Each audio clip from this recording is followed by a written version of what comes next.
Good afternoon. आज हम राजस्थान के भूगोल का टॉपिक राजस्थान के भौतिक प्रदेश के बारे में चर्चा कर रहे हैं, जिसमें पूर्व में हमने पश्चिमी मरुस्थलीय प्रदेश के बारे में चर्चा की। अभी हम देखेंगे अरावली पर्वतीय प्रदेश जो है, इसके बारे में हम चर्चा करेंगे। देखिए, अरावली पर्वत श्रेणियाँ राजस्थान का एक प्रमुख भौतिक प्रदेश है और हमें मालूम है कि अरावली पर्वतमाला बहुत ही प्राचीन है। यह प्री कैम्ब्रियन युग की पर्वतमाला है जो वर्तमान में एक अवशिष्ट पर्वत श्रेणी के रूप में बची है। चूँकि बहुत पुरानी है, इसके कारण यह आज बहुत ही जीर्ण अवस्था में, बहुत ही इसकी ऊंचाई जो है वो बहुत ही कम हो गई है। ये अपर्दन और अनाच्छादन के विविध प्रक्रमों के परिणाम स्वरूप बहुत ही छोटी रह गई है। अरावली पर्वतमाला की कुल लंबाई दिल्ली से गुजरात के पालनपुर तक 692 किलोमीटर है, जिसमें से राजस्थान में इसका विस्तार 550 किलोमीटर के लगभग है। और अरावली का विस्तार राजस्थान के 7 जिलों में है, जो है सिरोही, उदयपुर, राजसमंद, अजमेर, जयपुर, दौसा और अलवर। अरावली पर्वतमाला राजस्थान के कुल भौगोलिक क्षेत्रफल का लगभग 9% भाग कवर करती है। 9 पॉइंट समथिंग परसेंट भाग जो है वो अरावली पर्वतमाला के द्वारा कवर किया जाता है। अब अरावली के बारे में कुछ तथ्य है जिनको हम देखते हैं, जिससे हमें पता चलता है कि अरावली पर्वतमाला की राजस्थान के लिए क्या महत्ता है। देखिए, अरावली पर्वतमाला राजस्थान को मरुस्थलीय और गैर मरुस्थलीय दो जलवायविक या दो भौतिक प्रदेशों में वर्गीकृत करता है। दो भौगोलिक प्रदेशों में यह राजस्थान को विभाजित करता है। और अरावली दूसरी विशेषता इसकी यह है कि यह राजस्थान में पूर्व की ओर मरुस्थल के विस्तार को रोकती है, यानी पश्चिम तक ही मरुस्थल को सीमित रखती है। पूर्व की ओर यह मरुस्थल का विस्तार नहीं होने देती। अरावली पर्वतमाला से अनेक नदियाँ निकलती है, जैसे लूणी है, या ये जो बनास है, बेड़च है, खारी है, कोठारी है, साबरमती है, सुकड़ी है। ये बहुत सारी नदियाँ अरावली पर्वतमाला से निकलती है। और अरावली पर्वतमाला एक प्रमुख जल विभाजक के रूप में भी कार्य करती है। और ध्यान देने वाली बात है कि अरावली पर्वतमाला राजस्थान के जो भारत की प्रमुख जल विभाजक रेखा है उसके समानांतर है। तो इस प्रकार से अरावली का महत्व जो है वो राजस्थान के लिए बहुत अधिक है।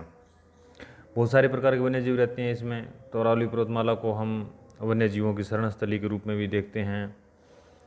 इसके अलावा इसमें कई झीलें हैं जो पेयजल उपलब्ध करवाने के साथ साथ पर्यटन की दृष्टि से महत्वपूर्ण भागों का विकास करती है, महत्वपूर्ण पर्यटन स्थलों का भी विकास करती है।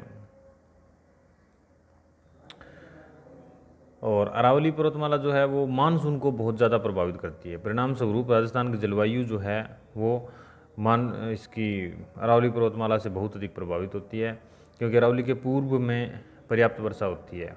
पश्चिम में अरावली पर्वतमाला की बहुत कम वर्षा होती है, क्योंकि जो अरब सागर से जो मानसून की शाखा आती है उसको अरावली पर्वतमाला पश्चिम तक जाने नहीं देती, तो ये पूर्व में ही वर्षा करती है।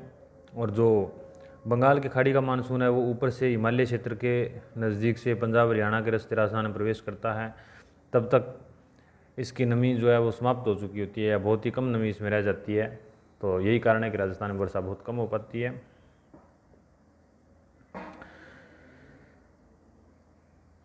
अब देखिए, अरावली को हम 3 श्रेणियों में विभाजित कर सकते हैं: दक्षिणी अरावली, मध्य अरावली और उत्तरी अरावली। देखिए, अरावली पर्वतमाला के दक्षिणी भाग में चौड़ाई भी अधिक है और इसकी ऊंचाई भी सर्वाधिक दक्षिणी भाग में ही है। सबसे ऊंची चोटियां हैं जैसे माउंट आबू है, या ये जो शेर है, अचलगढ़ है, जरगा है। ये सर्वाधिक ऊंची चोटियां जो है वो अरावली पर्वतमाला के दक्षिणी भाग में ही पाई जाती है।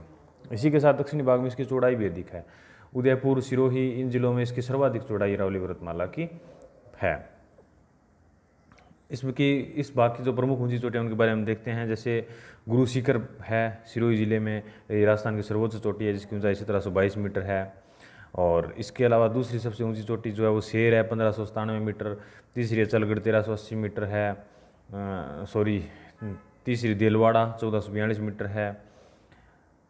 और चौथी अचलगढ़ 1380 मीटर है। और इसी प्रकार आबू है 1295 मीटर है। तो ये इसकी कुछ ऊंची चोटियां हैं।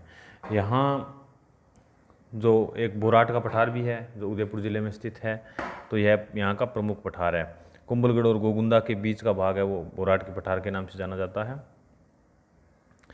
इसके अलावा जसवंतपुरा पर्वतीय क्षेत्र जो है वो मुख्यतः जालोर ज़िले में स्थित है। यहाँ पर डोरा पर्वत पाए जाते हैं। शिवानी पर्वतीय क्षेत्र मुख्यतः गोलाकार पहाड़ियाँ पाई जाती है जालोर में, और जो इसका सिरोही और जालोर का भाग है बाड़मेर में पाई जाती है। कुछ गोलाकार पहाड़ियाँ पाई जाती है जिनको नाकोड़ा पर्वत के नाम से भी जाना जाता है। 56 की पहाड़ियाँ या नाकोड़ा पर्वत के नाम से जाना जाता है इनको। और इसके अलावा जालोर पर्वत क्षेत्र में रोजा भाकर, इसराना भाकर, जारोला पहाड़ी है। इस प्रकार से ये जो दक्षिणी अरावली है वो राजस्थान का अरावली पर्वतमाला का काफ़ी महत्वपूर्ण भाग है। इसका दूसरा भाग है मध्य अरावली।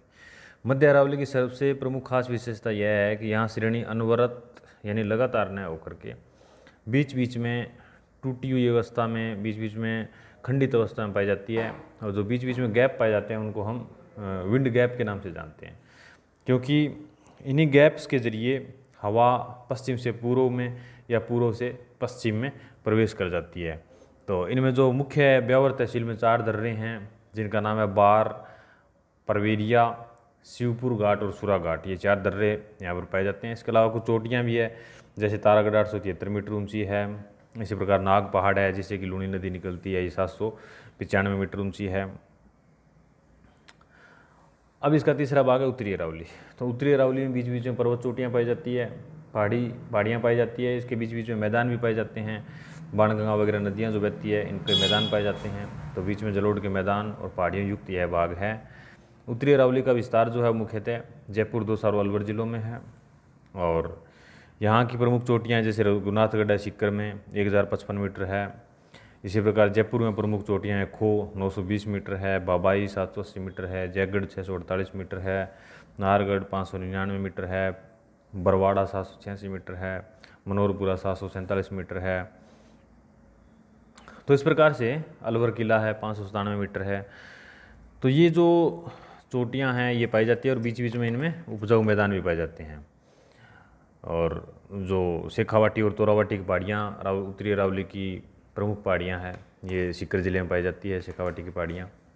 तो इस प्रकार से अरावली पर्वतमाला के बारे में हमने अध्ययन किया। आगामी क्लास में हम पूर्वी मैदानी प्रदेश के बारे में चर्चा करेंगे। धन्यवाद।